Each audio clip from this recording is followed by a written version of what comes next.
भाई क्या आपको पता है कहानियां क्यों सुनाई जाती हैं?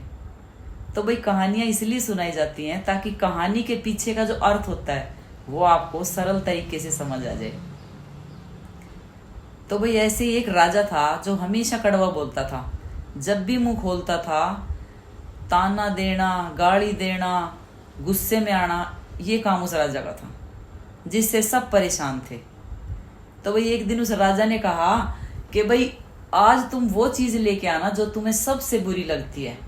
तो भाई सब ले आए, कोई कीचड़ ले आए, कोई गोबर ले आए, जो जिसको बुरी लगती थी।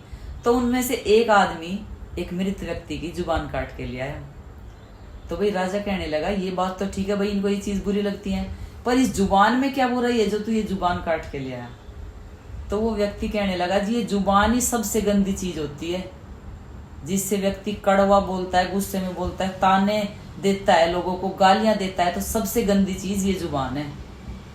तो राजा को तो भाई बड़ा फील हुआ कि भाई मैं ये सारे काम करूं हूं।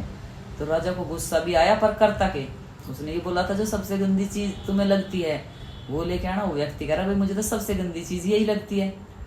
तो राजा ने कहा कि भाई ठीक है जो तुम ले आए, पर कल तुम वो चीज लेके आना जो तुम्हें सबसे अच्छी लगती है। तो भाई सब लोग कोई खीर लाए, कोई मिठाई लाए, कोई घी लाए, कोई दूध लाए, जो उन्हें अच्छी लगती थी वो ले आए। और वो आदमी उस दिन भी एक मृत व्यक्ति की जुबान काट के ले आया।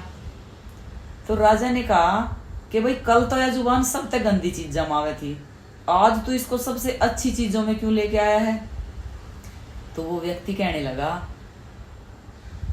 कि राजा जी ये चीज ऐसी है, अगर हम इसको अच्छा बनाना चाहें तो ये अच्छी भी बन जाए।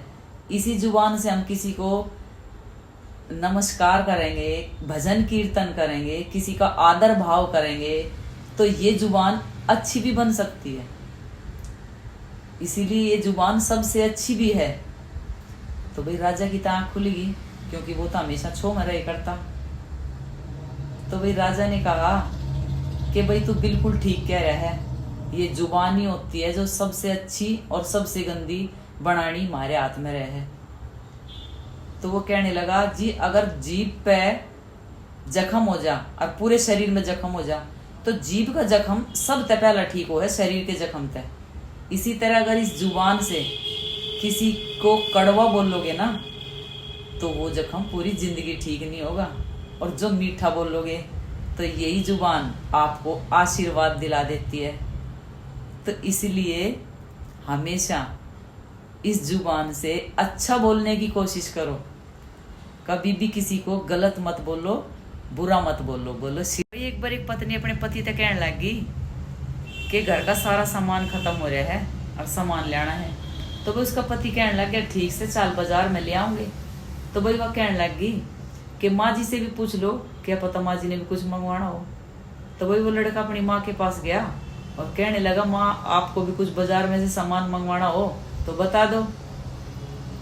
तो भाई माँ ने एक कागज लिखाड़ा, एक पेन लिखाड़ा और लिख के दे दिया। तो उस लड़के ने वो पर्ची अपनी जेब में रख ली।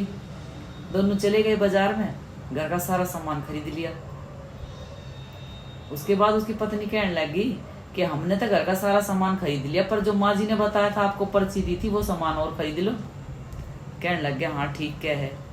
तो उसने भाई जेब में तो पर्ची लिखाड़ी, पर्ची काट के देखा है कि माँ ने क्या लिख रखा है। देखो कितनी सुंदर बात उसकी माँ ने लिख रखी, कितनी बढ़िया बात लिख रखी थी। उस पर्ची में उसकी माँ ने लिख रखा था बेटा मने कुछ नहीं चाहिए, सिर्फ तेरे 10-15 मिनट रोज चाहिए। इतनी पढ़ गया वो लड़का रोने लग गया। तो उसकी पत्नी ने देखा कि इन्होंने ऐसा माँ जी ने के मंगवा लिया जो पर्ची ने पढ़ कर रोने लग गए। तो भाई वह पर्ची फिर उसने अपनी पत्नी को दिखाई और भाई पत्नी भी उस पर्ची को पढ़ के रोने लगी। और भाई वह पर्ची जेब में रख के अब चल दिएगा।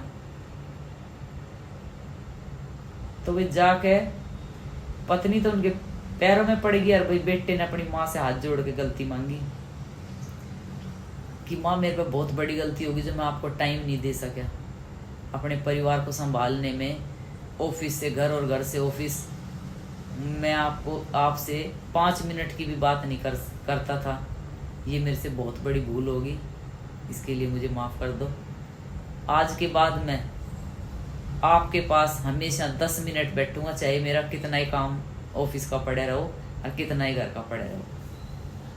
उसकी पत्नी भी कहने लगी, हाँ जी बिल्कुल ठीक बात है, आपको अपनी माँ को रोज के 10-15 मिनट देने चाहिए। क्योंकि भाई जब माँ बाप बड़े हो जाते हैं ना, तो उनका दिल भी बच्चों की तरह हो जाता है और उन्हें अपने बच्चों से मिलने का, बात करने का उतना ही दिल करता है जितना बचपन में एक बच्चा अपने माँ बाप से बात करता है, अपने माँ बाप के पास रहना चाहता है। ऐसे ही माँ बाप अपने बच्चों के पास रहना चाहते हैं बुढ़ापे में, उनका वो भी बिल्कुल बच्चों जैसे ही हो जाते हैं। तो भाई हर बच्चों से यही रिक्वेस्ट है कि अपने माता पिता को थोड़ा सा समय जरूर दिया करो। बोलो श्री